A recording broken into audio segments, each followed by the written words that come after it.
How we doing, people? Another episode of Rock and Unbox here. Going to be another show and tell kind of episode.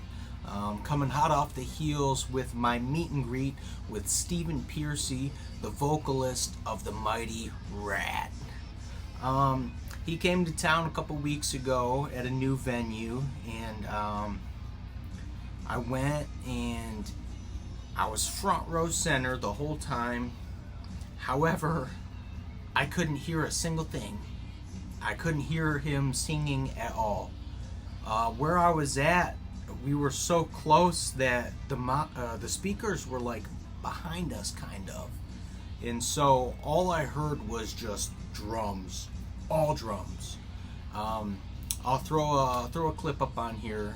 Maybe you'll hear what I'm hearing, or you'll hear what I missed out on.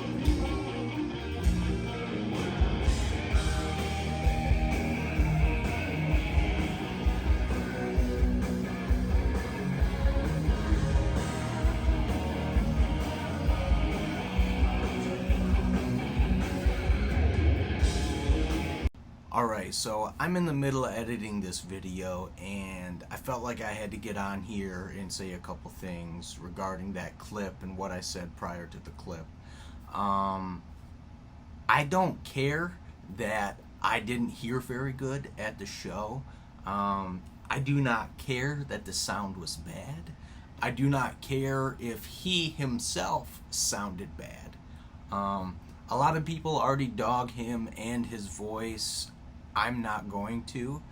A lot of these bands that I see and that we see, the people that are watching this are probably all seeing the same bands that I'm seeing and are interested in the same music that I am. A lot of these guys, you've been doing this 20, 30, 40, 50 plus years. They are no longer in their prime. I personally missed almost all of these bands in their prime.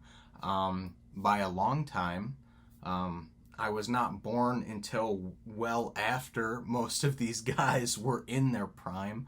I am just grateful to live in a time and a day and age where I can go get to see them, and they are accessible to people like me who never thought they'd get to see them or never thought they'd get to meet them. These are the opportunities that I live for. These are the things that keep me going, and I'm just grateful to get to do them. So if it sounded like I was bitching, I'm not. I don't care. I'm just grateful that I got to see him, and grateful that he was cool enough to give fans like me an opportunity to get to see them. Now, with that being said, and it known that I do not care what it sounded like, let's get to the good stuff. So after the show, there was a meet and greet you could buy. It was $100, and you get a laminate, you get a picture with him, you got a signed 8x10, and you could bring up to 3 extra items, and then every item after that was like $40 for the signature, which I thought it was worth it to me. I thought that was a pretty good deal. Especially since I never got to meet Steven. I had a bunch of records to have him sign, and I did. Real quick before I show those, I just want to show my picture with him real quick, that way you guys can see. I feel like in all my previous episodes where I showed my signed stuff, I never really showed the pictures of me with the people, so I'm going to try to start doing that. But yeah, there that is, and let's take a look at what I got. So as I mentioned before, the meet and greet came with a laminate, and I'll show you right now. Here it is right here. It's got an old picture of Steven on it. It says meet and greet pass. And on the back it says 2023, 2024, which I'm guessing these will probably carry over into next year. I hope he comes back to town. I'd love to meet him again. And also, like I said, it came with the 8x10. Now this 8x10 is of Steven's book, Sex, Drugs, Rat and Roll, My Life and Rock, which I have on the shelf right here. I'm not too much of a reader, to be honest. Quite frankly, I don't have a lot of time to read, but I have read this book, and it's a great book. if you haven't got a chance to check it out, I would suggest it. There's some killer stories about the 80s, killer stories about touring, some killer stories about Robin Crosby, who unfortunately is no longer with us. But if you haven't checked it out, check it out. It's awesome. Alright, so getting into my personal stuff that I got signed. I'm going to start off, we're going to go from the beginning to the end with release dates. First up, I have the RATT You're in Trouble EP, which Stephen was super impressed that I had. He looked at it, he looked at the front, he looked at the back, he looked at the front, and he looked at the back, and he's like, wow, this is really cool. I'm really impressed you have this. And he showed his girlfriend who was there, you know, babe, look at this, check this out. And wow, I'm so impressed you have this.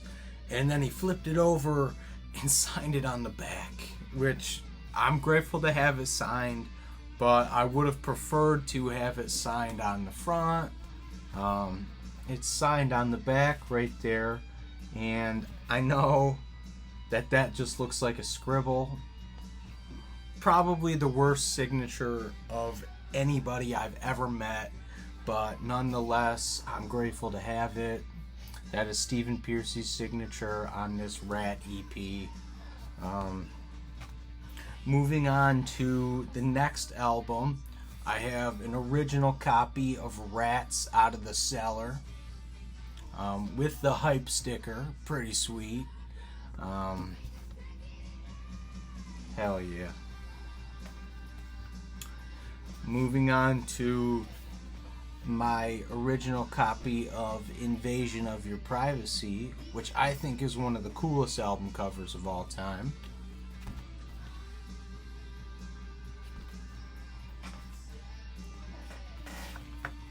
Dancing Undercover, right here. You'll notice that this one is also signed by Juan Crucier. I got that signed in June of 2019 when I saw RATT. That's the only time I've ever seen the real RATT, if you could call it that. But he stuck around after the show and was grateful enough to sign a couple things for my buddy and I, which is super cool. Here's the back of that. Hey, it's me again. Just wanted to pop in here and share this picture of Juan Crucier signing that copy of Dancing Undercover that I just showed you guys right here. Back in 2019 at Harleyfest. Pretty cool. I have Reach for the Sky here. Another great record. Way Cool Jr. City to City. It's a bad mofo. Another really cool album cover. A lot going on. A lot of different stuff. I don't know if there's any meaning behind it, but it's pretty cool looking. And last but not least, I think maybe my personal favorite RATT record. Unfortunately, it is not the record, but I often say that the next best thing to getting the record signed is the promo flat, because the promo flats are all the same size as the actual album. So if I just get a promo flat that I can't get the album for, I can frame them all together just the same without them looking different. So here is my promo flat for RATT's Detonator album. I think probably my favorite RATT record. Killer RATT record. And I don't know if we get quiet for a second. We're listening to it right now. I couldn't help it. I thought it was very fitting for this video. Pretty cool. I hope if Steven comes back to town, I'm gonna take some more stuff with me. I've got some pretty cool stuff in the vault. I got some posters, VHS tape that I watched a bunch when I was younger, some 45 singles. So yeah, if he comes back to town, I'm gonna meet him again. I'm gonna get some more stuff signed, and I'm gonna make another one of these videos. But for now, that was my haul from meeting Stephen Pearcy of the mighty RATT. And thank you for watching, and I will see you on the next one.